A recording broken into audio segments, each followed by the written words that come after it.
Je veux, Matthieu 7, 20, nous allons un peu voir encore un peu plus clair. C'est donc à leurs fruits que vous les reconnaîtrez. Quand il dit c'est à leurs fruits que vous les reconnaîtrez, là ça veut dire que dans leurs semences, ce qu'ils vont vous donner, c'est là où vous allez remarquer aujourd'hui les faux docteurs et les faux prophètes et les faux serviteurs de Dieu. Aujourd'hui dans nos vies, c'est tellement courant que les gens, pour eux, ils voient aujourd'hui les gens dans le visage du brebis. Aujourd'hui, les gens veulent voir des miracles. On ne refuse pas de voir des miracles, mais aujourd'hui, les gens se limitent par les miracles. On voit aujourd'hui, vous allez dans une église, on fait une prière pour vous, des prières de délivrance. On fait une prière, on sort un crapaud. Un crapaud qui sort dans le corps d'un musulman. Excusez-moi, je suis venu aujourd'hui vous parler de Jésus. Je suis vraiment venu vous parler ici, aujourd'hui, de Jésus. Comment on peut sortir un crapaud dans un corps d'un musulman? Parce qu'on appelle ça une délivrance. Je vais donner un exemple aujourd'hui, je vais faire une délivrance d'une personne qui a un démon. Quand Jésus faisait les délivrances, les démons ils sortaient. Parce que le démon qui rentre dans les corps des gens, ce sont des faits invisibles. Mais comment quelque chose qui est rentré en invisible, il sort en visible? Parce que dans la spiritualité, dans la Bible, l'invisible contrôle le visible. Mais comment quelque chose qui est rentré en invisible et on le sort en visible? Donc c'est pas Dieu. C'est pas Dieu. Je l'ai vu nulle part où Jésus a fait une délivrance, sorti une scie. Une scie carrément. J'ai vu l'autre fois, on a sorti une scie dans le corps d'une personne. On sort une barre de fer longue. Mais attends. Et cette barre de fer, donc elle est restée là-bas. Et on a fait les radios, tout ça, on n'a pas pu voir parce que cette barre de fer, soi-disant, c'est sorcellerie. Mais excusez-moi, comment on peut sortir une barre de fer dans un corps humain? Comment on peut sortir un crapaud ou un serpent dans un... Si on sort un serpent, admettons, la personne avait un serpent dans son corps. Si on fait une prière, c'est que les gens qui ont les yeux qui sont ouverts, qui vont voir le serpent, mais dans l'autre yeux, dans les yeux spirituels. Mais les gens comme ça ne verront pas un serpent, parce que le serpent, il est rentré invisible. Donc s'il doit sortir, il doit sortir aussi invisiblement par rapport aux yeux humains, à part les gens que Dieu a ouvert les yeux. Mais comment tu peux m'expliquer que le serpent il sort comme ça à la vue de tout le monde alors qu'il est rentré dans l'invisible? Parce qu'il faut qu'il y ait l'invisible pour qu'il y ait visible. Parce que Dieu, quand il a créé le monde, la terre était informée vide. Il fallait qu'il parle. L'invisible, en fait, c'est comme la foi. La foi, c'est une ferme assurance des choses qu'on espère et celles qu'on ne voit pas. C'est comme la foi. Aujourd'hui, on a la foi en Jésus. On peut se dire, cette foi, ça veut dire quoi? Quand nous faisons des prières, nous disons, nous venons maintenant avec le feu. Nous ouvrons la porte. Donc on estime que nous ouvrons la porte, nous rentrons. Et quand on voit les gens, on envoie le feu. Et ces gens sont en train de... En fait, ce que nous pensons, c'est ce que tu fais réellement dans la vie spirituelle. C'est pour ça qu'on dit, la foi a une puissance. Quand on dit croire en Jésus, c'est croire en Jésus par rapport à la foi. Mais comment quelque chose d'invisible, il apparaît dans le visible? Comment tu peux m'expliquer, je fais une délivrance, on sort un serpent, on sort une barre de fer, on sort, je ne sais pas, un crapaud, quelque chose qui sort. Mais cette histoire-là, il est rentré en invisible. Si tu dois sortir, il doit sortir aussi en invisible. Il ne peut pas sortir comme ça, il est nu. Père de Dieu, ouvre les yeux. Ouvrez les yeux. Ayez les discernements avec vous. Ces hommes-là maintenant, ils ont trop fait ça. On a vu ça. Et aujourd'hui, il m'a dit de venir parler de ça. C'est lui qui m'a dit, va parler de ça. Je ne suis pas venu vous parler de ça tout seul. C'est lui qui m'a donné ce message. Et il a préparé ça avec moi. Et je suis venu ici pour vous dire ce que lui m'a demandé de vous dire. ouvrez un peu les yeux. Un moment, c'est bon. On a trop fait ça, maintenant c'est bon.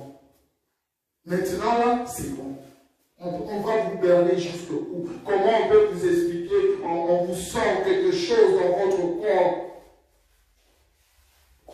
On sort un poisson dans votre... Attends, vous êtes un océan ou vous êtes la mer? Expliquez-moi. Comment on peut vous sortir par les fers? Vous n'êtes pas Justin. Comment on peut vous sortir des trucs dans le corps comme ça? Tout ça, c'est de la magie. C'est pas Jésus. C'est de la magie, c'est pas Jésus. Ça n'existe pas. Tout ce qui rentre en... Si l'oncle ou la tante ou quelqu'un qui t'avait mis quelque chose spirituellement, quand on fait une délivrance, et ça sort spirituellement. Et la personne qui délivre peut voir avec les yeux. Des yeux spirituels. Mais vous, la personne ne peut pas voir comme ça. Non, ça ne sera pas l'ennemi. C'est comme la foi. Jésus a parlé à Nicodème, il lui a parlé de l'esprit. Il lui a parlé de l'esprit. Je crois en Jean 3,6. Ce qui est né de chair est chair. Et ce qui est né de l'esprit reste esprit.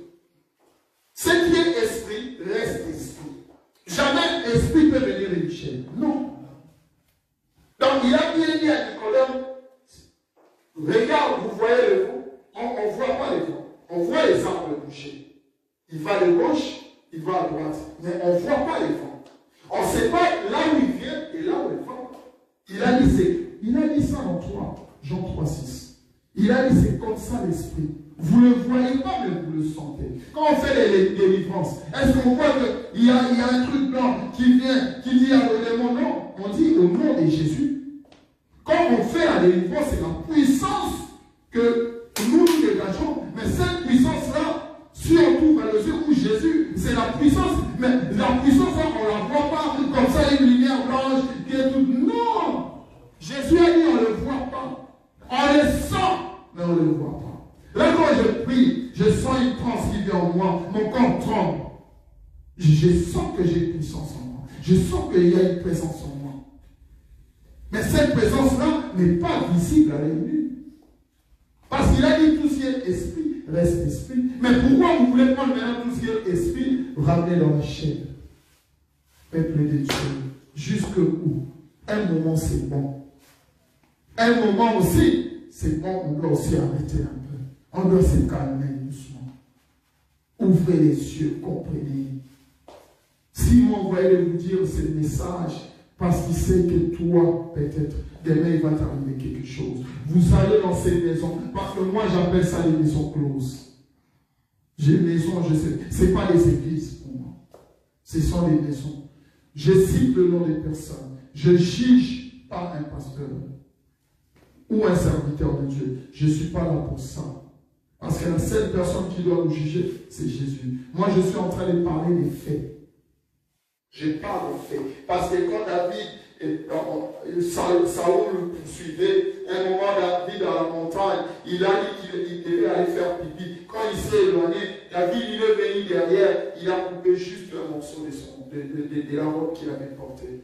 Et il a dit, voilà la robe, mais je ne peux pas te toucher. Et les gens ont dit à David, pourquoi tu ne l'as pas tué? Il a dit, je ne peux pas les tuer. Parce que quelqu'un qui est loin de Dieu, on ne peut pas les toucher. C'est Dieu seul qui va les juger. Donc moi, je ne suis pas là pour venir juger les pasteurs. Moi, je juge juste les faits. Le fait qui se passe aujourd'hui dans les églises. Parce que si lui-même, il dit que dans les jours à venir, vous verrez, ils seront nombreux. Quand vous lisez à Matthieu 7, 21, 23, ils disent, il y a beaucoup qui viendront, qui me diront, Seigneur, Seigneur, nous avons chassé les démons à ton nom, nous les avons délivrés à ton nom. Je leur dirai que je ne vous ai jamais connu. Lui-même, il a dit que je ne vous ai jamais connu. Dans le livre 21, 8, il a dit, méfiez-vous, parce que beaucoup viendront à mon nom, alors que je suis pas là. Méfiez-vous les enfants de Dieu. Lisez la Bible.